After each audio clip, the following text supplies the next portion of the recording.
समय दिया है। तो मैं सीमा सोनी बहुत-बहुत स्वागत करती हूँ आप सभी लोगों का। और हम इसमें बात करेंगे अपनी स्टार्टिंग की कि मेरे बिज़नेस की शुरुआत कैसे हुई थी, कैसे इसका मुझे प्लान देखने को मिला और जैसा कि आम सभी लोगों के बीच में भी जो दिक्कतें आती हैं, कहीं न कहीं वही मुझे ही फेस करनी पड़ी। तो जब मुझे ये प्लान देखने का मौका मिला था, तो मैं ये बताना चाहूँगी कि मेरे पास कॉल नहीं आया था किसी का भी, या मैं कहूँ कि मेरा लिस्ट में नाम था, तो ऐसा कुछ भी नहीं था। ऐसा हुआ था स्टार्टिंग में, मैं कॉम्पिटिशन की कोचिंग कर रही थी। उस टाइम पे एमए भी मेरी चल रही थी, एमए की मैं पढ़ाई कर रही थी और साथ-साथ में मैंने कंप्यूटर कोचिंग भी लगा रखा था। तो शिवानी मैडम थी, शिवानी मैम का बहुत-बहुत धन्यवाद। आज जो है सब उनकी वजह से ही है। शिवानी मैम का नंबर था मेरे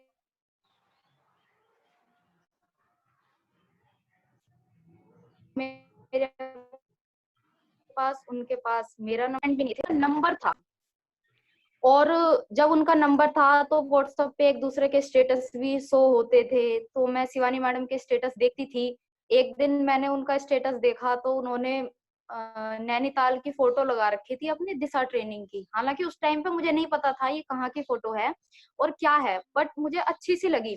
तो मैंने उनसे पूछ लिया कि शिवानी शिवानी ही बोलती थी कि शिवानी ये फोटो कहाँ की है? तो उन्होंने बताया मैं नैनीताल गई थी, वहाँ की फ़ोटो है। मैंने कहा अच्छा ठीक है, अच्छी आ रही है। फिर उनका मैसेज आता है मैम का कि आप कुछ करना चाहोगी? पार्ट टाइम में अगर कुछ मिल जाए तो? व्हाट्सएप पे ही बात होती है सिर्फ़ इतनी। मैंने कहा हाँ, मैं बिल्कुल करना चाहूँगी, आप बता देना। एक रिप्लाई मैंने इधर से किया, एक रिप्लाई उधर से आता है कि ठीक है, कल आप मिलना शाम को 6 बजे। और मैंने भी कह दिया डन ओके। हमारी सिर्फ इतनी ही बात हुई थी। 3 या 4 मैसेज में ही मैं कहूँगी कि इंट्रोडक्शन भी हो गया था और बिज़नेस की जो मतलब कहते हैं स्टार्टिंग में बताने के लिए, वो बता दिया था। मैडम ने मुझे टाइम देती हैं और मैं मैम के घर जाती हूँ। हालाँकि मुझे घर भी नहीं पता था इनका, फ़ोन कर के एड्रेस पता करते हुए मैं इनके घर जाती हूँ। वहाँ मैं देखती हूँ कि सर आए हुए हैं, सर प्लान डिस्कस कर रहे हैं। मैं थोड़ा-सा लेट भी हो गई थी। आधे घंटे में बाद गई थी जब प्लान हो चुका था लगभग। 40 लाख वाली स्लाइड चल रही थी। हालाँकि मैं गई, मैंने वहाँ पे देखा, थोड़ा-थोड़ा समझ में आया था, बाकी तो और ज़्यादा कुछ भी समझ में नहीं आया था। ये पता चला था लास्ट में कि इसमें 10,000 रुपए लगाने हैं। तो वहीं बैठे-बैठे मैंने तो मन बना लिया था कि मैं तो इस काम को करूँगी नहीं। इन्होंने बुलाया था, ठीक है, मैं होकर आ गई हूँ। क्योंकि ना तो ऐसी कोई ख़ास फ्रेंडशिप थी, ना इतना मैं जानती थी। जो सर थे, मैं उनको भी नहीं जानती थी। सभी लोग लगभग अनजान ही थे मेरी लाइफ़ में। एक अनजान व्यक्ति के द्वारा ही ये सारी जानकारी मुझे मिली थी। दूसरी एक चीज़ और हो रही थी उस टाइम पे मेरी लाइफ़ में, जब मुझे शेप शॉप का प्लान मिला था, उससे ही नेक्स्ट डे एक और कंपनी है नेटवर्क मार्केटिंग, गैलवे कंपनी है, नाम भी मैं बता ही देती हूँ। गैलवे कंपनी है, उसका मुझे प्लान मिला था और जैसा कि शेप शॉप तो मुझे अनजान लोगों के द्वारा सुनने का, देखने का मौका मिल रहा था। गैलवे कंपनी जो थी बिल्कुल मेरे सगे मामा हैं, मम्मी के छोटे भाई हैं, वो मुझे गैलवे इंडस्ट्री का प्लान दे रहे थे। अच्छा, उनका भी जो कंपनी के बारे में एडिफिकेशन करने का तरीका था, वो बहुत तगड़ा था। वो भी पता नहीं क्या-क्या कह रहे थे।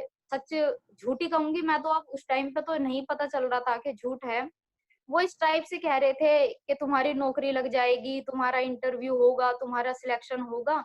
और उस टाइम पे मतलब इतना तगड़ा उन्होंने एडिफिकेशन कर दिया था कि मैं और पापा, हम दोनों ये कहेंगे कि यहाँ से हमें फर्रुखाबाद जाना था। फर्रुखाबाद थी वो जगह मेरठ से, लगभग ऐसी होगी 400-500 किलोमीटर। तो उन लोगों ने, मेरे मामा जी ने इतना एडिफिकेशन करा था, इतना एडिफिकेशन करा था, इतने उनके फ़ोन आते थे कि मैं और पापा जी तत्काल का टिकट करवा के मैं और पापा जी एकदम हैंड टू हैंड मेरठ से फर्रुखाबाद गए। हमने वहाँ पे उनका प्लान-व्लान देखा, जो भी वहाँ का थिएटर चल रहा था उनका, ड्रामा ही लगता है अब तो मुझे। और इतना फ़ॉलो करा उन लोगों ने, इतनी भीड़ आई हुई थी वहाँ पर पता नहीं उन लोगों को सबको क्या दिखा, वो लोग बिल्कुल पीछे पड़ गए कि नहीं सर आप अपनी भांजी को ज़रूर करवाइए, नहीं सर आप अपनी भांजी को ज़रूर करवाइए। और दूसरी साइड अगर मैं अपना फ़ोन चेक करूँ, तो शिवानी मैडम की कॉल पे कॉल आ रही थी, शिवानी मैडम की कॉल पे कॉल, हाँ सीमा, कहाँ हो सीमा? ऐसे करके मैम का भी फ़ोन आ रहा था। तो मैं बहुत कन्फ्यूज़, मैंने कहा काम एक ही है, दोनों के लगातार फोन भी आ रहे हैं। अच्छा, उस टाइम पे एक अच्छी बात ये हुई थी, अगर शिवानी मैडम मुझे गलती से भी फोन करना छोड़ देती और या ये इस चक्कर में होती कि चलो अब तो प्लान तो मैंने दिखाई दिया है, एक दो बार तो फॉलो कर ही दिया है, करना होगा तो खुद कर लेगी, किस्मत में होगा तो खुद कर लेगी, तो शायद मैं सेफ शॉप में ना होती।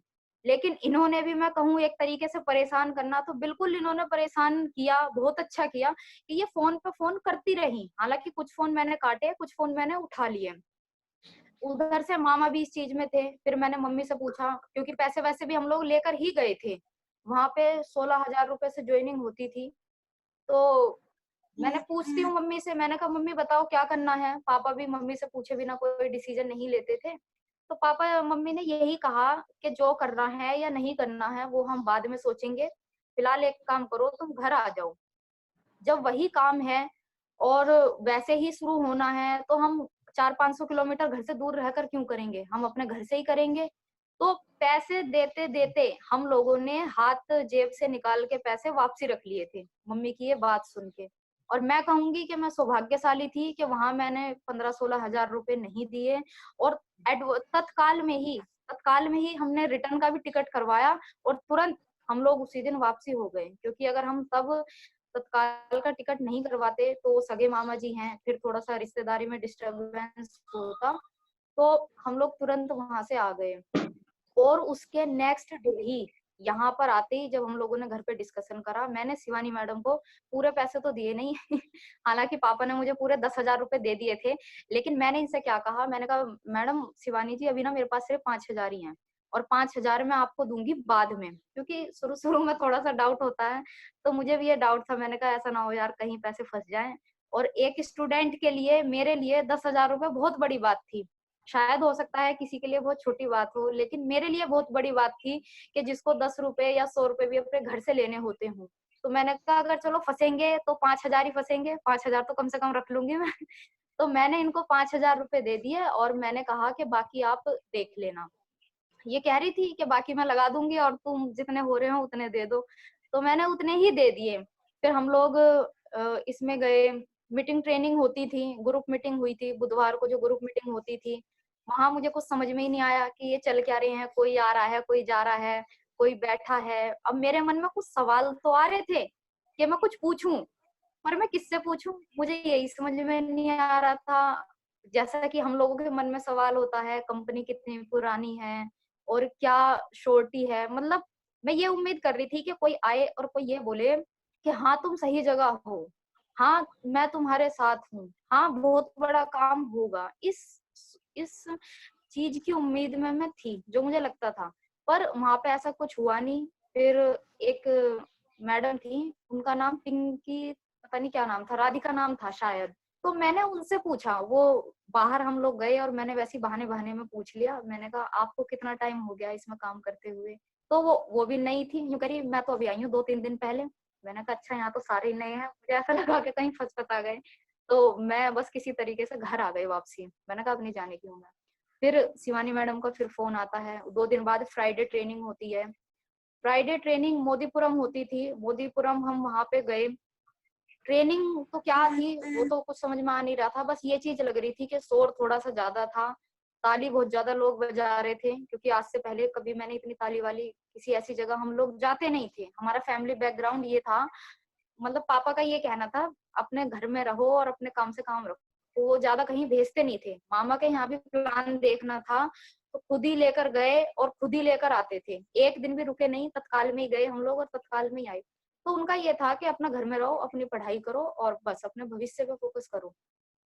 ऐसी जिस घर की थिंकिंग हो, वहां पर मुझे ये प्लान मिल गया था कि जहाँ लोगों के बीच में रहना था, जहाँ इतनी तालियां थी, जहाँ इतना शोर था। तो गई मैं मोदीपुरम, क्योंकि थोड़ा सा मुझे घूमने का शौक तो था ही कि मैंने कहा चलो शिवानी मैडम के साथ जाती हूँ, देखती हूँ वहां पे क्या होगा। तो वहाँ 8 स्टेप ट्रेनिंग हुई। 8 स्टेप ट्रेनिंग की क्लोजिंग पे हमारे रूबी लीडर हैं विपिन राठी सर, उनको कॉल होती है। उस टाइम पे सर टोपास थे। तो जब उनको कॉल हुई तो उन्होंने ऐसा एडिफिकेशन किया कि आज बहुत कम उम्र है और इतनी सी छोटी उम्र में वो 1200 की टीम को संभाल रहे हैं। तो मेरा एकदम दिमाग घूम गया। मैंने कहा 1200 की टीम को संभाल रहे हैं, क्योंकि हमने आज तक यही सुना था 2 लोगों का घर है, 4 लोगों का परिवार है, 10 लोगों का परिवार है। अच्छा, हम लोगों का परिवार भी बहुत ही छोटा है, बस हम 6 जने हैं अपने फैमिली में अगर मैं बात करूँ तो। और आस-पास ना कोई दादा, दादी, चाचा, चाची, ताऊ, मामा, बुआ, फूफा, ऐसा कोई नहीं है। बस नाना-नानी, मामा-मामी हैं, वो भी यहाँ से 500 किलोमीटर दूर। तो हमारा कभी ऐसा कोई बैकग्राउंड था ही नहीं, बहुत छोटी-सी हमारी सिंगल फैमिली थी। तो वहां मैं गई, वहां मैंने देखा कि 1200 लोगों का नेटवर्क है और इनको कॉल हो रही है, तो मैं बहुत एक्साइटेड हो गई। मैंने कहा उस व्यक्ति को देखूंगी, उस बंदे को देखूंगी कि वो कैसा दिखता है, इसकी 1200 की टीम होती होगी, क्या वो कोई स्पेशल होता है। तो मैंने उनको देखा, आए वो स्टेज पर, उन्होंने क्या कहा था उस टाइम पे, क्या नहीं कहा था, वो तो खैर मुझे समझ में नहीं आया। बस मैंने ये देखा कि हाँ भाई, ये भी हमारी तरह है।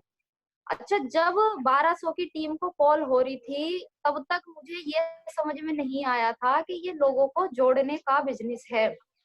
ये बात मुझे बिल्कुल पता ही नहीं चल पाई थी, क्योंकि मैं समझ ही नहीं पा रही थी यहाँ पे हो क्या रहा है, यहाँ पे ये चल क्या रहा है।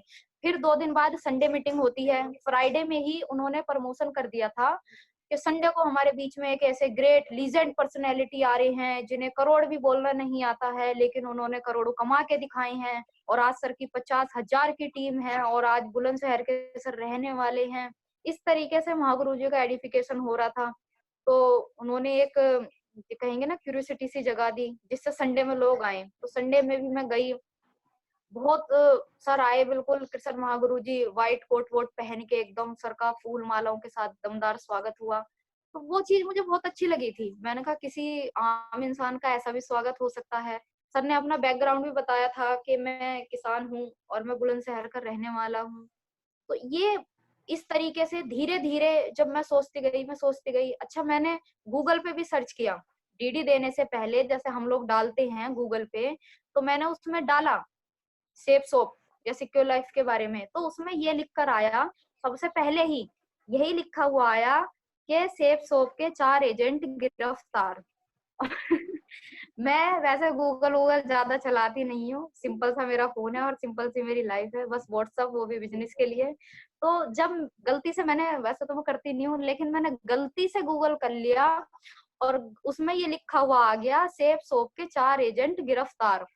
मेरे तो पैरों के नीचे से जमीन निकल गई। मैंने कहा अब अगर मैंने पापा को बता दिया तो ये मुझे उल्टा डांटेंगे कि ले तूने फंसवा दिया हमारे पैसे। किसी और से अगर मैं अपनी फ्रेंड से कहूंगी तो वो भी यही बोलेंगे, और फंस गई, हमने तो मना करा था, ये है वो है। तो मैंने कुछ नहीं कहा, मैंने उसको साइड कर दिया, मैंने उसको डिलीट कर दिया, बिल्कुल अपने दिमाग से निकाल दिया कि ऐसी कोई स्क्रीन थी भी या नहीं थी। फिर कंटिन्यू शिवानी मैडम का एक चीज ये था, इन्होंने बहुत सपोर्ट किया मुझे। स्कूटी चलानी भी नहीं आती थी। एवरी संडे, एवरी फ्राइडे और बीच में एक दिन और मंगलवार को, 3 दिन हमारी हफ्ते में मीटिंग होती थी। मुझे यहाँ से रोटा रोड से गंगानगर तक का रास्ता नहीं पता था कि कैसे जाना होता है, क्योंकि गंगानगर बहुत अच्छी जगह थी, ये मैंने सिर्फ सुना था लोगों से, ये सिर्फ मैंने न्यूज़पेपर में पढ़ा था। लेकिन मेरे एक सपना भी था कि मैं देखूंगी गंगानगर कहाँ है मेरठ में, क्योंकि इतना हम सुनते थे न्यूज़पेपर में उसके बारे में। तो देखो विजुअलाइजेशन कैसी होती है, हम जिसके बारे में सुनते हैं बार बार, फिर ऐसा मौका आया कि हफ्ते में 3 दिन जो चक्कर लग रहे हैं वो गंगानगर के ही लग रहे हैं। रात को 11 बजे हैं तो गंगानगर में है, सर्दियों में है तो गंगानगर में है। तो मैं सोचती थी, मैंने कहा यार कभी मैं सोचती थी गंगानगर कैसा है कैसा है, और आज अगर मैं एक दिन में 2 बार आने की बात करूं तो हम लोग गंगानगर आते हैं वहां पर। तो धीरे धीरे हम रास्ता देखा मैंने कि कैसे कैसे है यहाँ से जाने का। स्कूटी चलानी ना तो शिवानी मैडम को आती थी, ना मुझे ही आती थी। कई बार हम लोग गिरे भी, खूब गिरे मीटिंग ट्रेनिंग के चक्कर में भी। 1-2 बार हम वहां से आने,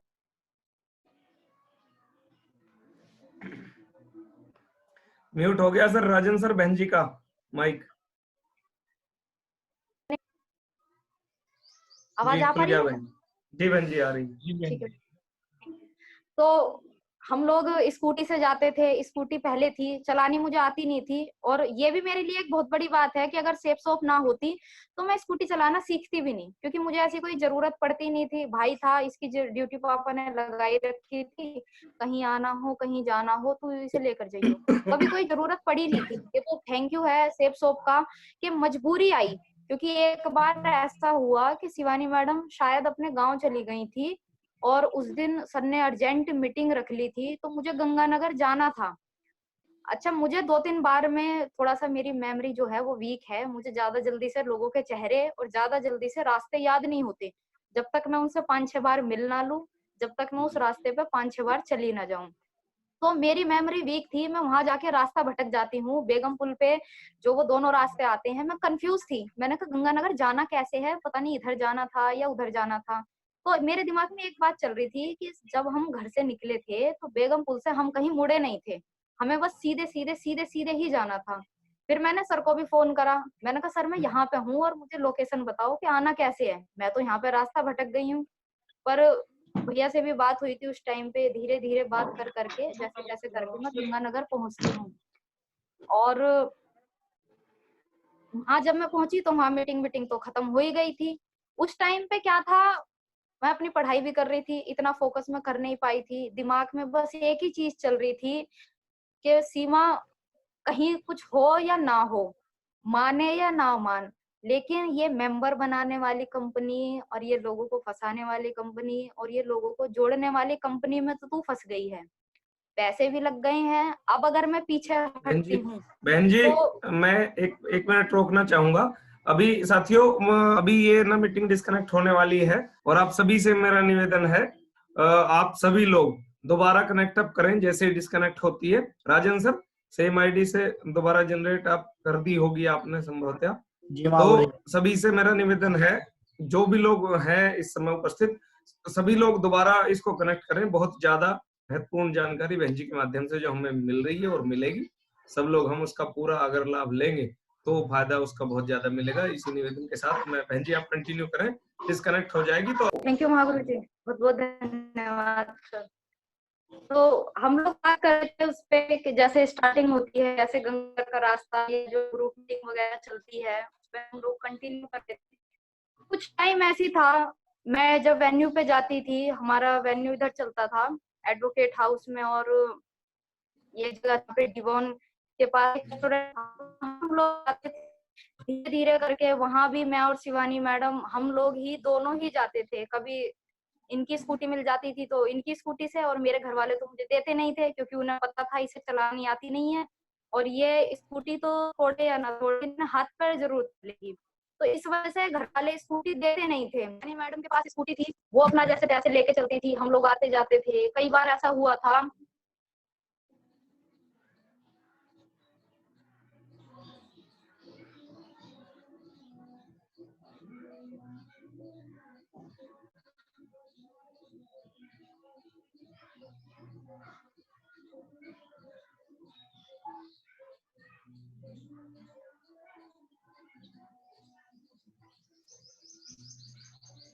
सर कुछ बहन जी के नेटवर्क में कुछ डिस्कनेक्शन है राजन सर।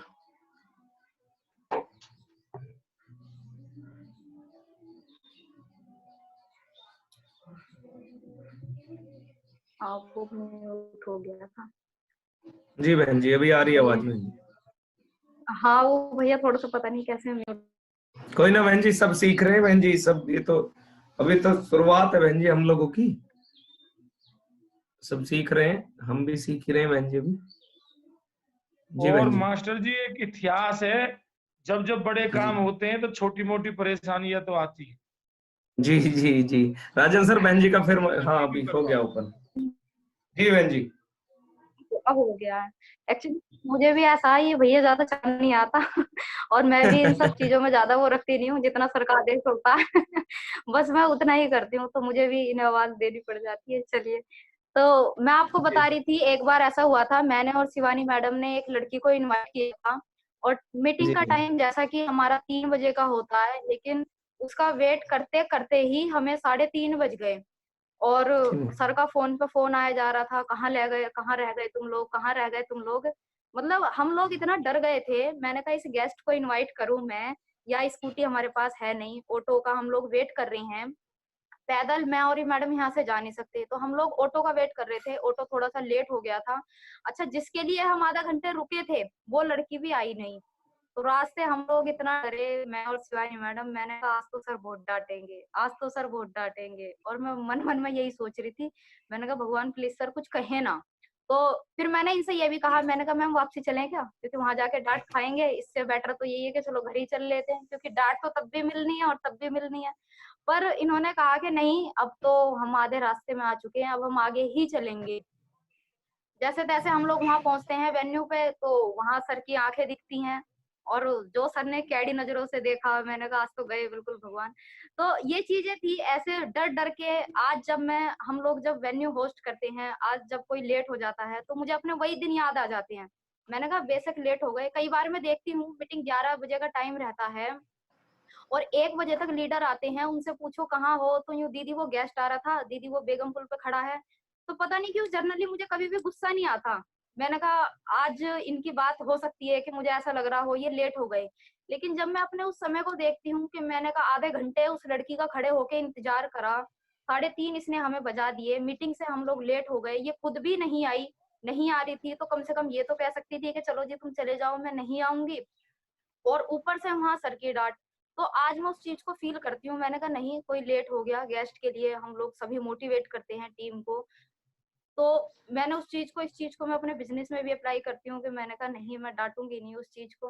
धीरे धीरे करके ऐसे ही हमने बिजनेस की स्टार्टिंग करी। कुछ टाइम जब घर वालों को ये लगा कि हाँ भाई ये परेशान है, एक बार ऐसा हुआ था हमारे बीच में, एक सर थे वो मुझे घर छोड़ने आए थे, तो पापा को ये चीज अच्छी नहीं लगी। पापा ने ये कहा कि अब तू इतना तो मुझे पता चल ही गया है कि तू इस काम को छोड़ेगी तो है नहीं। तो मजबूरी में, मैं कहूंगी मजबूरी में, उन्होंने मेरे साथ आना जाना शुरू करा, क्योंकि मैं क्या थी, मैं अपने घर में बड़ी हूँ, भाई बहन सब छोटे हैं और कोई ऐसा परिवार में है नहीं, तो जो जिम्मेदारी थी सारी पापा की ही थी। मम्मी भी बहुत सीधी हैं, हमारी मम्मी भी कहीं आती जाती नहीं है, और उन्हीं का परछावा हम पे भी पड़ा हुआ है। ये मेरठ शहर के कहीं के भी रास्ते पता ही नहीं थे, तो इसलिए पापा और कहते थे कि ये कहीं भटक ना जाए, तो अपना सब कुछ काम छोड़कर, डांटते भी वो रहते थे कि छोड़ दे इसे, छोड़ दे इसे, और एक पिता होने के नाते वो सपोर्ट भी करते थे कि नहीं तू बैठ स्कूटी में, मैं लेके चलूंगा, तू बैठ स्कूटी में, मैं लेके चलूंगा। धीरे धीरे जब वो अनचाहे मन से मीटिंग में मेरे साथ आते रहे, उन्होंने वहां का माहौल देखा, उन्होंने धीरे धीरे उस प्लान को जब समझा, धीरे धीरे, क्योंकि मैं उन्हें अगर कुछ कहती कि वहां तो ये है, वहां तो वो है, वहां इतने बड़े लोग हैं, इतनी गाड़ी है, तो वो मेरी किसी भी बात को तवज्जो नहीं देते। और ये चीज मैंने उनसे कही भी नहीं, मैंने सिर्फ एक ही शब्द कहा, मैंने कहा आप मेरे साथ चलो, और अगर आपको वहां पे कुछ गलत लगता है तो मैं छोड़ दूंगी ये काम, पर अब मैंने पैसे लगा दिए हैं, तो मैं 10,000 लगाए हैं, तो मैं 10 लाख वसूले बिना तो इसे छोड़ूंगी नहीं, हो जाए चाहे कुछ भी। तो मैंने कहा अब आप मेरे साथ चलो। तो उन्होंने धीरे धीरे आना जाना शुरू करा। काफी टाइम हो गया, जब धीरे धीरे उन्हें समझ में आया कि हाँ भाई काम तो सही है, हाँ यहाँ के लोग तो सही हैं। गंगानगर में एक ऑफिस था, वहां भी एक मीटिंग होती थी, तो वहां पे एक बार ऐसा हुआ था, कोई भी नहीं था वहां पे, सिर्फ मैं पापा को लेकर जा रही थी, और जैसे ही पापा को पता चला कि ये तो प्रॉपर्टी डीलर हैं जिनके साथ ये काम कर रही है, तो उन्होंने मुझे इतना डांटा, इतना डांटा, आज के बाद यहाँ आ मत जाइयो, आज के बाद ये मत कर दियो, आज के बाद वो मत कर दियो। मैंने कहा मुझे बताओ तो सही हुआ क्या, तुझे नहीं पता प्रॉपर्टी डीलर कैसे होते हैं, तू इनके साथ रहकर काम कर रही है। तो मुझे समझ में ही नहीं आ रहा था कि ये कह क्या रहे हैं और ये किस वे में कहना चाह रहे हैं। तब से पापा ने बिल्कुल हाथ पकड़ा मेरा और ये कहा कि तू जहां भी जाएगी मैं तुझे लेकर चलूंगा। और धीरे धीरे जब उन्हें समझ में आया, मैंने थोड़ा सा प्लान देना सीखा, उल्टा सीधा जैसे भी आता था, तो इंटरेस्ट आने लगा उनको। इतनी सिक्योरिटी रखी पापा ने कि अगर कभी वो नहीं जा पाते थे बाय चांस, तो उन्होंने कहा कि तू इसे शिवम को लेकर जा, ये तुझे छोड़कर आएगा, ये तुझे लेकर आएगा, ये तुझे छोड़कर आएगा, ये तुझे लेकर आएगा। इसने मेरा इतना मजाक उड़ाया, इतना मजाक उड़ाया, ये इतना मेरे मजाक उड़ाता था। खुद अपने दोस्तों तक में इसने प्रचार कर रखा था कि मेरी दीदी हैं वो ऐसी किसी कंपनी में लग रही हैं। अच्छा, वो अगर मुझे कभी मिल जाएं कहीं इसके दोस्त, तो वो भी खड़े होके ज्ञान देने लग जाते थे। ए दीदी आप तो पढ़ाई कर रही हो, दीदी आप क्यों इन सब चक्करों में पड़ रही हो, दीदी हमें पता है ये सब नहीं होता, दीदी आप तो अंकल के 10,000 रुपए बर्बाद करवा दोगी, ये कर दोगी, वो कर दोगी। इन सारी चीजों से मैं बहुत फ्रस्ट्रेटेड हो गई। मैंने कहा तब मुझे ये डर नहीं लगने लगा कि मैं यहाँ पे कामयाब होऊंगी या मैं यहाँ पे कामयाब नहीं होऊंगी। तब मुझे ये डर नहीं था कि ये कंपनी भगेगी या ये कंपनी चलेगी, तब मुझे सिर्फ ये डर था। मैंने कहा अगर गलती से भी कुछ गलत हो गया, और बात 10,000 की नहीं है, मैंने कहा अगर गलती से भी कुछ गलत हो गया और कंपनी इधर उधर चली गई और ये 10,000 रुपए मर गए, तो बात 10,000 की नहीं है, बात ये नहीं है कि हम कभी माँ बाप का कर्जा उतार सकते हैं। बात सिर्फ इतनी थी कि ये लोग मुझे ताने मार मार के जीने नहीं देंगे। जो मेरे भाई बहन हैं, कभी ये मुझे ये कहने लायक नहीं छोड़ेंगे कि हाँ तुम मत बताओ हमें, हमें पता है तुमने पहले ही पापा के पैसे लगवा रखे हैं। मैंने कहा ये दिन नहीं आना चाहिए मेरी जिंदगी में। मैंने ये सोच लिया था कि अगर गलती से भी कुछ गलत होता है, ये कंपनी कहीं चली भी जाती है, तो मैं अपने कॉलेज के साथ मैं नौकरी करूंगी। और ज्यादा तो उम्मीद मैं खुद से रखती नहीं थी। मैंने कहा अगर मुझे 5-6 हजार की भी नौकरी मिली तो मैं 2 महीने नौकरी करके 10,000 रुपए ये पापा के दे दूंगी। इसलिए नहीं कि मैं माँ बाप का कर्ज चुकाना चाहती हूँ, कोई बच्चा अपने माँ बाप का कर्ज नहीं उतार सकता, पर सिर्फ इसलिए कि कल को जो मेरे छोटे भाई बहन हैं वो ये ना कहें कि तुमने तो पापा के 10,000 रुपए फंसवा दिए थे। तो बहुत दिक्कत आती थी, बहुत मैं रोने भी लग जाती थी, क्योंकि सब लोग मना भी करते थे, घर वाले भी डांटते रहते थे, क्योंकि पापा को ऐसा लगता था कि ये काम चलेगा नहीं, ये काम होगा नहीं। हर संडे का मेरा रिकॉर्ड है, जब मैं अकेले जाती थी तो आंखों में मतलब आंसू होते थे, मैं रो के जाती थी। मन ऐसा करता था कि अब तू चली जा और वापसी आइयो मत ना यहाँ पर। ये सारी चीजें होती थी। फिर जब मैं वहाँ वेन्यू पे जाती थी तो वेन्यू पे अच्छा लगता था। संदीप भैया वहाँ मुझे सबसे पहले मिले थे वेन्यू पे, और इनका जो बिहेवियर रहा है हमारे लिए, मेरे लिए, शिवानी मैडम के लिए, ये शुरू से ऐसा रहा था कि मतलब बिल्कुल एक, जैसे कहते हैं भाई और दोस्त, अगर हम इनसे कुछ शेयर करना चाहें तो हम बिल्कुल शेयर कर सकते थे, क्योंकि तब हमें प्राची मैडम वहां पे नहीं मिली थी, तब यही मिले थे। और शुरू से ही पता नहीं क्यों मुझे ऐसी फीलिंग आ रही थी कि हाँ मैं इन्हें भैया कह के बोलूं और ऐसा कुछ रिलेशन हमारा हो सकता है। तो मैं इनसे पूछती थी, ये भी अपनी कुछ जर्नी बताते थे। इतना तो एक्साइटमेंट और इतनी पॉजिटिविटी तो उस टाइम पे किसी के अंदर भी नहीं थी, लेकिन फिर भी एक सिक्योरिटी सी, एक अच्छा माहौल मुझे वहां पे फील होता था, जिसको मैं निडर होके जा सकती थी। मुझे इतना ऐसा महसूस होता था कि अगर रात भी यहाँ पर हो जाए, 8 भी बज जाए, 7 भी बज जाए, हालांकि हम लोग इतना लेट नहीं निकलते, हमारे यहाँ का माहौल भी ऐसा नहीं है, लेकिन फिर भी मुझे वहां पे लगता था कि अगर लेट हो जाए तो कोई घबराने वाली बात नहीं है, यहाँ पे अच्छा माहौल है। धीरे धीरे पापा ने आना शुरू करा, उधर मैं कॉलेज भी जाती थी, मैं अपनी पढ़ाई भी करती थी, पीएचडी की भी स्टार्टिंग मैंने कर दी थी, सिलेबस ले लिया था, फीस वगैरह जा चुकी थी, किसकी गाइडलाइन में करना है ये भी डिसाइड हो गया था। मेरे जो एचओडी थे, कैरियर मेरा अपनी जगह बिल्कुल सेट चल रहा था। जो हमारे एचओडी थे डॉक्टर दिवेश चंद शर्मा जी, मैं बहुत रिस्पेक्ट करती हूँ आज भी, उनका इतना सपोर्ट रहा मेरे ऊपर। उन्होंने ये कहा कि सीमा तू थोड़ी सी मेहनत कर ले और हम तेरा दिल्ली यूनिवर्सिटी से पीएचडी करवाएंगे, तू बस थोड़ी सी मेहनत कर ले और कहीं कोचिंग मत लगाइयो, हम तुझे यहाँ पे कॉलेज से अलग पर्सनली भी कोचिंग देंगे। मैं बहुत बहुत आभार प्रकट करती हूँ, थैंक यू गॉड, कि मैंने जिस भी राह में पैर रखा, लेकर नर्सरी से लेकर और आज सेफ शॉप तक, मुझे दुनिया के सबसे बेस्ट और सबसे गुरु ही, सबसे अच्छे अपलाइन, सबसे अच्छे गुरु मिले हैं, जिन्होंने पग पग पता नहीं क्या चीज मेरे अंदर देखी कि उन्होंने ना सिर्फ ऊपरी मन से बल्कि दिल से सपोर्ट करा। तो जब मैंने पीएचडी छोड़ने का डिसीजन लिया तो मुझे बहुत दुख हुआ। मैंने कहा सर ने इतनी उम्मीदें रखी थी मुझसे, सर ने मुझे कहा था कि हम तुझे कोचिंग देंगे, और मैं पीएचडी छोड़कर इधर आ रही हूँ, क्योंकि मुझे ये बात समझ में आ गई थी कि दोनों काम एक साथ नहीं हो सकते, दो नाव में पैर रखकर हम कभी भी कामयाब नहीं हो सकते। कुछ सोचे कि ये हो गया तो ठीक है और नहीं हुआ तो मेरी पढ़ाई तो चली रही है। मैंने एनालाइज किया कि अगर पीएचडी अगर मैं 5 साल की भी मान के चलती हूँ प्रैक्टिकली, किसी पे विश्वास मत करो, अगर मैं प्रैक्टिकली अपनी पीएचडी 5 साल के मान के चलूं तो 5 साल कम से कम, ज्यादा भी नहीं तो 16 से 18 घंटे तो सीमा तुझे पढ़ना पड़ेगा। फिर 5 साल का पेशेंस भी रखना पड़ेगा। अपना भी देखो, एमए कर चुकी हूँ, अगर मैं पीएचडी कर रही होती तो 5 साल शायद अभी मैं नहीं होती, शादी वादी घर वालों ने कर दी होती। तो मैंने कहा 5 साल का समय तो मैं नहीं दे पाऊंगी, इतना टाइम नहीं है मेरे पास। तीसरा, 5 साल मेरे माँ बाप मेरे ऊपर पैसा भी लगाएंगे, कोचिंग देंगे, किराया देंगे, बुक्स देंगे, और जहां भी पैसा लगेगा। और मैंने कहा एंड ऑफ द स्टोरी, 5 साल के बाद रिजल्ट में मुझे क्या मिलेगा। मैडम ने ये कह दिया था कि सीमा जी पीएचडी तो कर ही रही हो, तैयारी तो कर ही रही हो, लेकिन साथ साथ में ना कोचिंग भी लगा लेना। तो मेरा दिमाग घूम गया, मैंने कहा मैं 5 साल इतनी सारी चीजें लगाऊंगी और लास्ट में मैं कोचिंग भी लगा लूं, कंपटीशन, और उसके बाद भी कोई गारंटी नहीं है कि हमें जॉब मिलेगी या नहीं मिलेगी।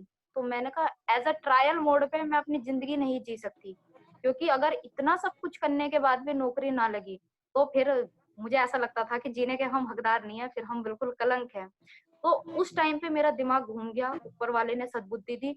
मैंने वो किताबें और बिल्कुल उस कॉलेज से थोड़ा सा साइड कर लिया, किताबें बिल्कुल मैंने साइड उठा के रख दी। फुल टाइम मैंने सेफ शॉप में काम करने का डिसीजन लिया और मैंने सोचा कि ये लोग 3 साल बता रहे हैं, ये लोग 4 साल बता रहे हैं, मैं पूरे 5 साल दूंगी।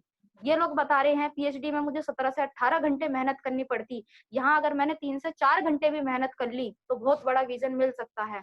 वहां पे जो भी पैसा लगता 5 साल में, अगर ज्यादा भी हम कुछ ना माने तो शायद 4-5 लाख रुपए तो लग ही जाते। मैंने कहा 4-5 लाख रुपए नहीं, यहाँ पर जो पैसा ये बता रहे हैं 10-20-30 हजार रुपए, ये मैं लगाऊंगी। क्योंकि पापा को तो पैसे देने थे, वो तो मुझे कोचिंग के देते, मैं कोचिंग के मांगती तो वो मुझे किताबों के देते, अगर मैं किताबों के मांगती, मैं ड्रेस के मांगती तो मुझे ड्रेस के देते। लेकिन वो अपने कोचिंग के पैसे मैंने यहाँ सेफ शॉप में इन्वेस्ट किए, कोचिंग मैंने ज्वाइन नहीं की। एम प्रकाश के पास एक सर हैं बच्चा पार्क पे ही, वो पीएचडी की कोचिंग देते हैं हिस्ट्री की। 17 हजार रुपए उन्होंने फीस बताई थी उस टाइम पे, और मैंने बताया नहीं था पापा को। मैंने कहा आप सिर्फ मुझे 10 हजार रुपए दो और मैं सेफ शॉप को करूंगी। और ये चीज मैंने कमिटमेंट करी। मैंने अपने एचओडी को भी देखा कि आज वो मुझसे ये कहते थे कि सीमा जी जितनी आपकी उम्र है, इतने साल तो मुझे यहाँ पे एनएस कॉलेज में पढ़ाते हुए हो चुके हैं, और अगर मैं उनका अचीवमेंट देखूं तो उनके पास एक स्कोडा कार थी, वो भी सबसे टॉप, सबसे हाई फाई, बस उन्हीं के पास थी, बाकी इओन वगैरह ये सारी कार थी। दूसरी अगर मैं सेफ शॉप के सीनियर्स के बाद देखती हूँ, जैसे किरसन महागुरु जी आए थे, उस टाइम पे तो मैंने उन्हें ही देखा था। बाकी जसवीर महागुरु जी, तो जब मैंने इनका रिजल्ट देखा तो इनका रिजल्ट बहुत हाई फाई था। तो वहां से मेरी जिंदगी का टर्निंग पॉइंट हुआ और मैंने फुल टाइम सेफ शॉप में काम करने का डिसीजन लिया। कोई मेरे साथ आता था या कोई मेरे साथ नहीं आता था, महागुरु जी लोगों की सिर्फ यही बात थी, सीमा जी एक ही कमिटमेंट कर लेना, कोई तुम्हारे साथ आए या कोई तुम्हारे साथ कभी भी ना आए, चाहे वो फैमिली वाले हो, चाहे वो फ्रेंड्स हो, चाहे वो टीम हो, मैं आपके साथ हूँ, मुझे आप पर विश्वास है। एक दिन आपके हाथ में माइक होगा, एक दिन हजारों लोग आपके सामने बैठे होंगे और आप बोल रहे होंगे। अच्छा, ये बात भी उस टाइम पे मुझे मजाक लगती थी, क्योंकि मैं 2 लोगों के सामने अपना नाम बता पाऊं, इतना भी कॉन्फिडेंस लेवल नहीं होता था मेरे अंदर। लेकिन पता नहीं उन्होंने क्या देखकर बोला कि आप ऐसा कर सकती हो। तो मैंने कहा सर या तो इस पार या उस पार एक ट्रायल मोड जरूर लेकर देखेंगे, करना शुरू करा।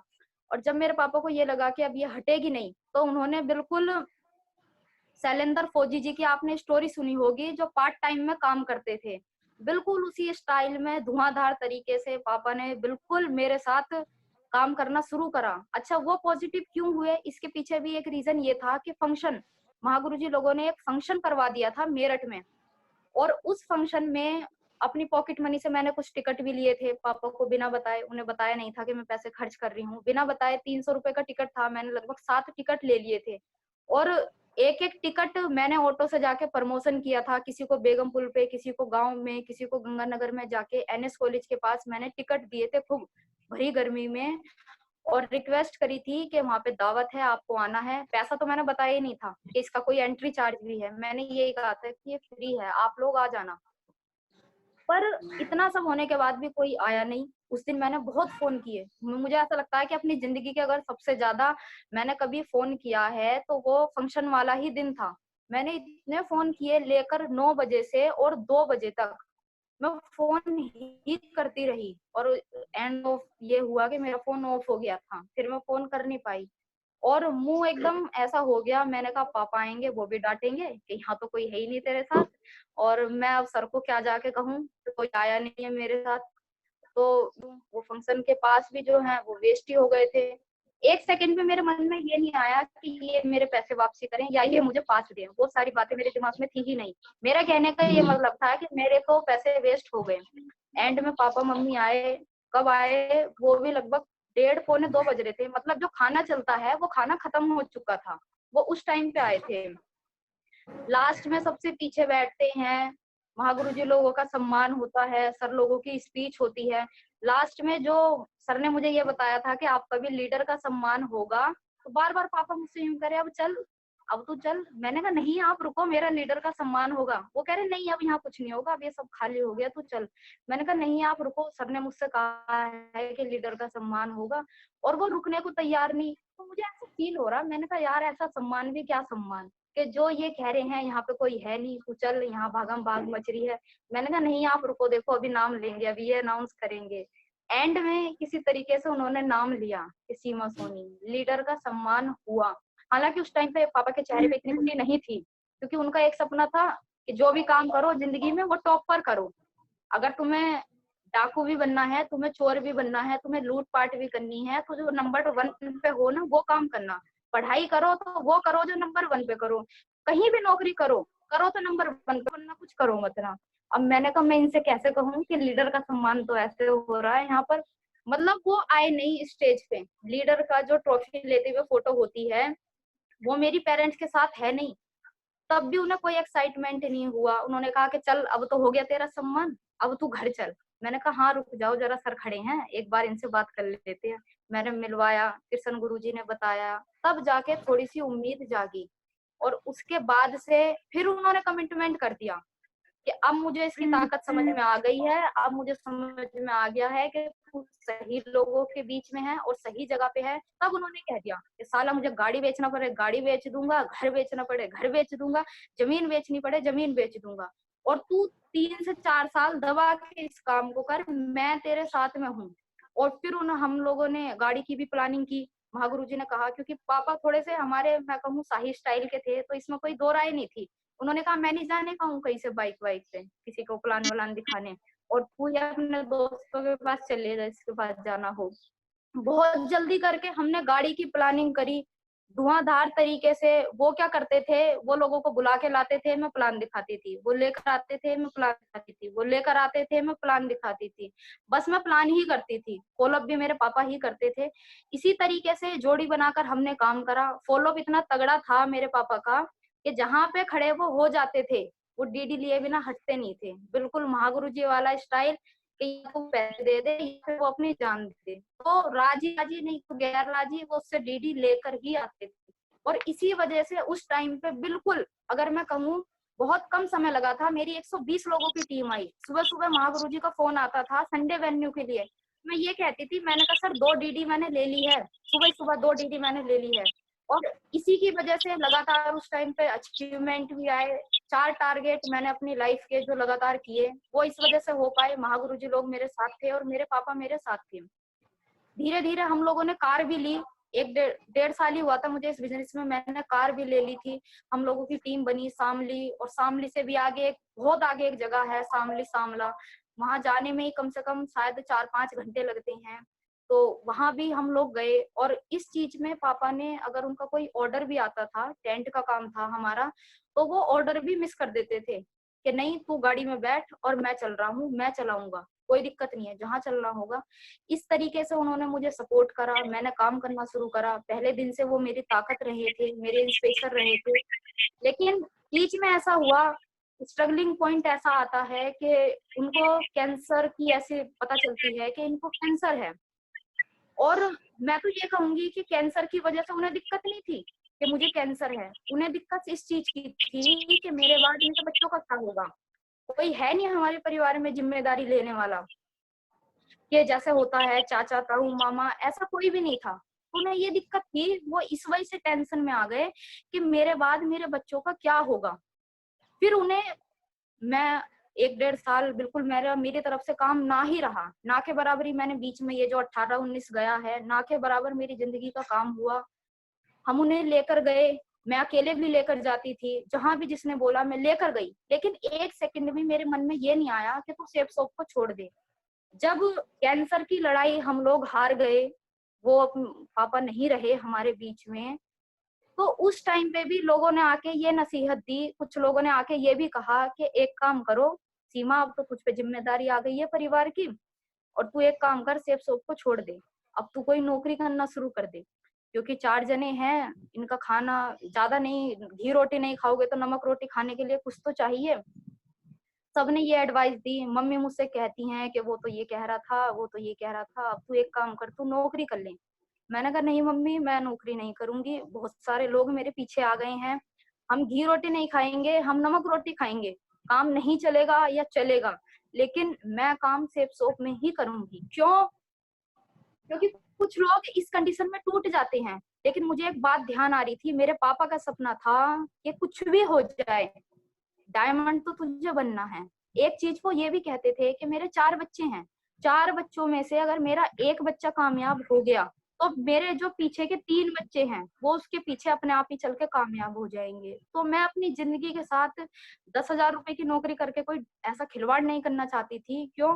क्योंकि मेरे पीछे 3 जिंदगी जो खास थी वो बर्बाद हो जाती। मैंने कहा कम चलेगा या तेज चलेगा, काम तो मैं यहीं पे ही करूंगी। कृष्ण महागुरु जी आए, सुरजीत महागुरु जी आए, सब लोगों का बहुत सपोर्ट मिला। संदीप भैया हैं, प्रशांत सर हैं, जितनी भी हमारी ब्रदर लाइन में हैं, एक सेकंड भी आज भी मुझे ऐसा महसूस नहीं होता कि मेरे चाचा नहीं है, मेरे ताऊ नहीं है, या मेरे दादाजी नहीं है, या हमारे कुछ नहीं है। मतलब सिंगल फैमिली में हम लोग आज भी, हम 3 बहनें हैं, एक भाई है छोटा, आपने देखा है, और मम्मी है। और कैसे माहौल में हम लोग रहते हैं ये भी आप में से काफी सारे लोग जानते हैं। तो ये चीज मेरे लिए बेस्ट अचीवमेंट ये रहा। गाड़ी भी ली, मोबाइल, बाइक, लैपटॉप, ये तो सब आते ही हैं, लेकिन इससे ज्यादा जो मेरे लिए अचीवमेंट रहा वो ये रहा कि मुझे यहाँ पे एक परिवार मिला। मैं सोचती हूँ कि सीमा अगर सेफ शॉप में ना होती और बाय चांस पापा को ऐसा कुछ हो जाता, क्योंकि जो किस्मत में लिखा है उसे तो कोई रोक नहीं सकता, और अगर सेफ शॉप ना होती तो शायद शायद आज हम लोग ठीक से रोटी भी ना खा पाते, ऐसी कंडीशन हमारे घर की आ जाती। गाड़ी, कोट पैंट, कपड़ा तो बहुत दूर की बात है। और जो और ये जिम्मेदारी किस पे आती? जिम्मेदारी देखो उस पे आती है जो जिम्मेदारी लेता है। कोई जिम्मेदारी थोप के तो दी नहीं जाती। तो ये घर वालों ने, जो लोग आते थे पापा के उसमें, वो मम्मी को ये कहते थे अब तो तुम्हारी जिंदगी बर्बाद हो गई, अब तो तुम्हारी जिंदगी में दुख ही दुख लिखे हैं। मुझे इतना दुख होता था कि मेरे सामने ये मम्मी को ऐसा कह रहे हैं कि अब तुम्हारी जिंदगी बर्बाद हो गई। मैंने कहा हम चारों क्या मर गए हैं तो जिंदगी बर्बाद हो गई है? मैंने कहा तुम रुको। मेरे पापा ने हमेशा कभी मेरे भाई में या मुझ में कोई फर्क नहीं करा। तो मैंने कहा जब उन्होंने लालन पोषण में हमारे कोई फर्क नहीं करा तो मैं काम करने में भी कोई फर्क नहीं करूंगी। जो फर्ज एक बेटा निभाता होगा वो फर्ज मैं निभा के दिखाऊंगी। कुछ लोग कहते हैं तुम शादी कर दो, ये है वो है। मैंने कहा नहीं मम्मी, पहले मैं यहाँ डायमंड बनूंगी, लोगों के मुंह पे अपने आप ताला लग जाएगा। शादी भी होगी, परिवार भी होगा, आगे का फ्यूचर भी होगा, वो बात की बात है। लेकिन पहले मेरे लिए जो मेरा मिशन है, जो मेरा विजन है, जो मेरा कमिटमेंट है कि अपने अपलाइनों का, अपने परिवार का, अपने जो मेरे पापा का सपना था वो आज भी मेरी आंखों में जिंदा है और वो आखिरी सांस तक जिंदा रहेगा। दुनिया की कोई भी ताकत मुझे डायमंड बनने से रोक नहीं सकती है। मैं इस चीज को करके दिखाऊंगी। और बहुत साथ भी मिला वहां गुरुजी लोगों का, जो आज है सर लोगों की वजह से ही है।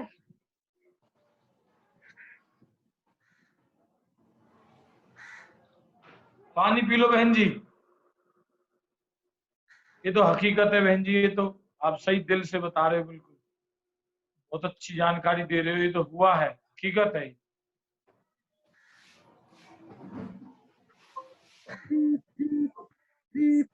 लेकिन बहन जी आपकी दमदार टीम, आपके भाई, बड़े भाई, छोटे भाई सब हैं, हजारों का परिवार है। गुरु जी। अब इस बात की बिल्कुल चिंता फिक्र है ही जी नहीं। गुरु जी। सेफ शॉप का इतना बड़ा परिवार है, बिल्कुल कभी भी बहन जी को लगता नहीं है, कभी भी हमने भी ऐसा देखा है। हम भी मेरठ में नहीं रहते तो सभी साथी मिलके कभी भी जरूरत पड़ती है तो संदीप राणा जी, प्राची बहन जी, शिवानी बहन जी हमसे भी पहले पहुंच जाते हैं। कभी ऐसा महसूस नहीं होने दिया। ये सेफ शॉप की खूबी है, सेफ शॉप की ब्यूटी है। ये इस सेफ शॉप में एक ऐसा अचीवमेंट है जो समाज में कहीं भी नहीं होता। इसे पैसों से खरीदा नहीं जा सकता, इसकी कोई कीमत नहीं लगाई जा सकती। जी ये महागुरु जी यही चीज है। मैं उन लोगों को देखती हूँ जो कुछ लोग इस बिजनेस में आते हैं और उसके बाद भी इस बिजनेस को छोड़ के चले जाते हैं। किस वजह से? कि हमारे चेक नहीं आ रहे हैं, हमारी टीम नहीं आ रही है, या हमारे साथ लोग नहीं जुड़ रहे हैं। तो मैं सोचती हूँ क्या इस दुनिया में सब कुछ पैसा ही होता है? आप सोच के देखिए, कोई भी घटना कभी भी किसी के भी साथ हो सकती है। कोई किसी को ये बताकर नहीं आता है कि हाँ भाई दिक्कत आ रही है, या मैं तुम तैयार हो जाओ मैं आने वाला हूँ, ऐसा कुछ नहीं होता। जितना थैंक यू मैं उस गॉड का बोलूं उतना कम है। अगर मैं रोम रोम से थैंक यू बोलूं उतना कम है कि मुझे, मतलब अपने पापा के रूप में मुझे ये परिवार मिला है। और यहाँ पे इतना अच्छा माहौल मिला है। संदीप भैया हैं, बिल्कुल प्रशांत सर हैं, बिट्टू भैया हैं। कल बिट्टू भैया की मैं एक बात सुन रही थी, उन्होंने अपनी वीडियो में ये कहा था कि सीमा दीदी ये मत सोचना कि आपका एक भाई है, कोई अगर आप पे एक उंगली भी उठाएगा या आंख उठा के भी देखेगा तो हम साले का हाथ तोड़ देंगे। ये चीज मुझे इतनी अच्छी हुई। मैंने कहा बताओ, लोग बाग सेफ शॉप को एक पैसों से तोलते हैं कि हमें तो चेक नहीं आ रहे, 1 महीना हो गया, 2 महीने हो गए, 6 महीने हो गए। कुछ लोग होते हैं जो 30 के हैं, 35 के हैं, 40 के हैं, वो डिसीजन नहीं ले पाते अपनी जिंदगी में कि मैं करूं या ना करूं। अरे 10,000 रुपए में करना या ना करना, कोई 10,000 में किसी की जिंदगी तो नहीं ले जाता। अगर अचीवमेंट यहाँ बताने की बात थी तो अचीवमेंट अगर मैं गाड़ी से तोलूं तो कुछ भी अचीवमेंट नहीं है। बाइक, मोबाइल, लैपटॉप मेरे लिए ये अचीवमेंट है, लेकिन मेरे लिए उससे ज्यादा ये अचीवमेंट है कि हमारी पीढ़ी दर पीढ़ी के लिए जो एक सिक्योरिटी यहाँ से मिली है, जो एक माहौल यहाँ से मिला है, जहाँ सब कहते थे अच्छा तुम 3 बहन हो 1 भाई हो, अरे बड़ा बेकार है, कैसा होगा। ये चीजें नहीं है। आज मैं ठोक कर कह सकती हूँ कि मेरे साथ एक भाई नहीं है, मेरे 3,000 भाई है, मेरे 10,000 भाई हैं। और जो टीम है वो तो अलग, मेरे बड़े भाई भी मेरे साथ है और मेरे छोटे भाई भी मेरे साथ है। ये इस चीज की कीमत किसी चीज से लगाई नहीं जा सकती। जो मैंने यहाँ पे महसूस किया है एक लड़की के लिए, एक परिवार के लिए, सेफ शॉप से ज्यादा अच्छा माहौल, सेफ शॉप से अच्छी ज्यादा जगह और सेफ शॉप से ज्यादा मान सम्मान मेरी नजरों में दुनिया में तो कोई है नहीं। क्योंकि मेरे भी सपने बड़े थे, मैं भी कुछ करना चाहती थी, पर वो पीएचडी में या 10,000 की नौकरी करके मुझे कहीं नहीं मिलता जो मुझे यहाँ पर मिला है। और आज मेरा कमिटमेंट है, महागुरु जी कुदरत ना करे कभी ऐसा हो, लेकिन अगर बाई चांस अगर मुझे 1 रुपया भी यहाँ से आना बंद हो जाए तो मेरा ये कमिटमेंट है, 1 सेकंड के लिए भी नेगेटिविटी कभी ना मेरे अंदर आई है ना कभी होगी। पीढ़ी दर पीढ़ी हमारी सेफ शॉप में ही रहेंगी। ये हमारा, मैं कहूँ कि ये कोई बिजनेस नहीं है। मैं अगर खून टेस्ट होता हो, ब्लड टेस्ट होता हो, तो मैं ब्लड टेस्ट करवाने के लिए तैयार हूँ कि मेरे सेफ शॉप का, मेरे जो ब्लड का पॉइंट आते हैं वो भी सेफ शॉप में आएगा। हम सेफ शॉप को करते जी नहीं है, बहन मैं जी। सेफ शॉप हूँ। मेरी जिंदगी जो है, मेरी जिंदगी सेफ शॉप है। जो कुछ है वो उसके बाद में है। अगर मैं इसकी बात करूं महागुरु जी, पर्सनली मैं बताऊं, बहुत सारे रिश्ते भी आए, ऐसा नहीं है कि रिश्ते नहीं आते। समाज में सभी लोग देख रहे हैं, बहुत कमिटमेंट आए, लेकिन उन्होंने एक ही टारगेट रखा कि तुम ये काम छोड़ दो, तुम ये काम छोड़ दो। मैंने कहा, जवाब नहीं दिया मैंने उसे। मैंने कहा ये तो ऐसी बात कह रहा है, इसका कोई मतलब ही नहीं बनता। सेफ शॉप छोड़ने का मतलब है कि तुम अपनी जिंदगी छोड़ दो, यानी कि मैं सुसाइड कर लूं। मैंने कहा ऐसा रिश्ता मुझे नहीं चाहिए। जो है सेफ शॉप से है, जो होगा सेफ शॉप में होगा। जीवन, तन, मन, धन जो है वो मेरा सेफ शॉप ही है। और कमिटमेंट इतना है महागुरु जी, उम्र चाहे कुछ भी हो, परिस्थिति चाहे कैसी भी हो, टीम बहुत दमदार है मेरी, अपलाइन बहुत दमदार है मेरे। बचपन का काम महागुरु जी बचपन में करके दिखाएंगे, ऐसा इतिहास बना के दिखाएंगे महागुरु जी, ऐसा रिकॉर्ड बना के दिखाएंगे। आप भी एक दिन फक्र से ये कहोगे, मेरी जो ब्रदर लाइन है वो भी फक्र से कहेगी, सेफ शॉप में ऐसा रिकॉर्ड बना के दिखाना है कि हाँ भाई सीमा सोनी हमारी टीम में है। सेफ शॉप और सीमा सोनी एक साथ जाने जाएंगे महागुरु जी, ऐसा काम करके दिखाना है। आपका मान, अभिमान, स्वाभिमान बन के दिखाना है। और इसी के साथ आज की मीटिंग को मैं क्लोज करूंगी और ज्यादा मैं कुछ कह नहीं पाऊंगी। कुछ भी अगर बुरा लगा हो तो मैं माफी मांगना चाहती हूँ आप सभी लोगों से, प्लीज माफ करना। और अगर कोई भी मेरी एक बात अच्छी लगी हो तो वो मेरे महागुरु जी लोगों की है, वो सब इस सिस्टम की है। जीते जी अगर कहीं स्वर्ग देखना है तो वो सेफ शॉप में है, ये मैं इसको अभी ही महसूस कर चुकी हूँ। क्योंकि मेरे लिए स्वर्ग गाड़ी, ऐसो आराम, पैसों से नहीं है। मेरे लिए स्वर्ग है यहाँ के माहौल से, जो सबसे बेहतरीन है, जो मुझे जीवन में कभी कहीं नहीं मिल सकता था, जो चीज मुझे यहाँ पे मिली है। तो thank you God, thank you Mahaguru ji, thank you आप सभी लोगों का, इतने पेशेंस के साथ आप लोगों ने सुना। बहुत बहुत धन्यवाद आप सभी लोगों का। Thank you Mahaguru ji, thank you Sandeep भैया। बहन जी बहुत बहुत मास्टर जी गुरु जी। कंटिन्यू करो आप। बहन जी बहुत बहुत धन्यवाद आपका। और साथियों मैं बताना चाहूंगा, ये जीवन है, हालांकि सच्चाई से मुंह कोई मोड़ नहीं सकता। और कुछ घटनाएं हमारे जीवन की ऐसी होती हैं, उन्हें हम चाहें या ना चाहें वो हमारे जीवन के साथ जुड़ी हुई होती है कुछ अनुभव। बहन जी इमोशनल हो गई और उसी का परिणाम ये है कि बहन जी आगे स्लाइड भी कंटिन्यू नहीं कर पाई। मैं आपको कुछ चीजें दिखाना चाहता हूँ। ये बहन जी ने जो गाड़ी ली थी उस समय का फोटो है। बहुत बड़ी बात है, अचीवमेंट, एक खुशी बहन जी के चेहरे पे है। और पापा जी साथ में है, बहन जी साथ में है और भाई बहन जी के साथ में है। और छोटा मोटा लेवल बहन जी का है नहीं, आप भी जानते हैं। डायरेक्टर सर के साथ में बहन जी की ये फोटो आप देख पा रहे हैं, राजू आनंद सर है और श्री सर है। बहुत बड़ी बात है। बहुत लोग हैं सरसेप चौक में आते हैं और कमिटमेंट की कमी के कारण आगे नहीं बढ़ पाते, लेकिन बहन जी इतनी बड़ी पहचान आज बना करके दिखाई है। बात करें टीम में, टीम की लाइन लगा रखी है। सर हैं वकील साहब, कार सर ने खरीदी है, बहन जी की टीम में दमदार लीडर आते हैं। आगे बहन जी की टीम में बहुत सारे अचीवमेंट हैं। 70 बाइक बहन जी ने खरीदी है, लाइन लगा लगा के बाइक खरीदी है। 17 लैपटॉप बहन जी की कार की वजह से टीमों में आए हैं, लोग धन्यवाद देते हैं। 43 बढ़िया मोबाइल बहन जी की टीम में आज आते हैं। क्रेडिट देने की जहां तक बात है सर, आप सारे लोग परिचित हैं। जो अपलाइन आपके हैं, जो अपलाइन मेरे हैं, वही सीमा बहन जी के हैं। ग्रेट है, इनके बारे में क्या मैं कहूँ, बड़ी बड़ी बातें हैं। आज एक अभिभावक का रोल हमारे लिए अदा करते हैं। महागुरु जी लोगों के बारे में आप परिचित हैं। महागुरु जी लक्ष्मण सर, महागुरु जी देवेंद्र राघव सर और महागुरु जी कृष्णपाल सर के बारे में आप बखूबी वाकिफ है। इनकी शख्सियत, महागुरु जसवीर सर की शख्सियत से आप सब लोग परिचित हैं। साथियों, जहां तक ब्रदर लैग की बात आती है, बहन जी ने बहुत बोला है इस बात के ऊपर तो खैर, और सारे लोग बहन जी, मैं तो एक ही वादा कर सकता हूँ, आपका ये कमिटमेंट लोगों के लिए प्रेरणा तो है ही है, साथ में एक वादा है, ये मैं अपनी पूरी टीम की तरफ से ये मैं वादा करता हूँ बहन जी, हम लोग आपके साथ हैं। आपकी ताकत है बहन जी, जिस लायक है बिल्कुल आपके साथ है। और दमदार टीम लीडर बहन जी बोल रही थी पैसे आए या नहीं आए, बहन जी ऐसा हो ही नहीं सकता पैसे नहीं आए। इतनी दमदार बैलेंस नेटवर्क आपके पास है, ना का तो सवाल ही नहीं आता। आपने एक एग्जाम्पल मात्र दिया ये तो, नहीं तो इतनी दमदार टीम जिसके साथ हो, एक से एक दमदार फाइटर, टारगेट विजेता लीडर्स आपके साथ हैं। करण जी हैं, गौरव जी हैं, अमित जी हैं, मैं देख पा रहा हूँ राहुल जी हैं, सालू बहन जी खुद हैं, छोटे भाई शिवम जी हैं, पवन जी और मोहित जी, इतने दमदार कमिटेड लीडर हैं बहन जी। आप सारे लीडर आपके बहुत बहुत ग्रेट हैं, और बहन जी आपने अच्छे संस्कार में दिए हैं। सब लोग दमदारी से काम करके दिखाएंगे। साथियों, बहन जी हमारे बीच में आई और बहन जी ने इस स्लाइड के माध्यम से मैसेज दिया, और मैं निश्चित रूप से कहना चाहूंगा बहन जी का हम सारे लोग धन्यवाद करेंगे। राजन जी 1 मिनट के लिए अब माइक को अनम्यूट करें, सब लोग ताली बजाकर बहन जी का धन्यवाद करेंगे। और बहुत बहुत धन्यवाद बहन जी आपकी। बहन जी बहुत बहुत धन्यवाद बहन जी, आप हमारे बीच में आई, आपने जो है शेयरिंग करी बहन जी, बहुत बहुत धन्यवाद। बहुत बहुत धन्यवाद बहन जी।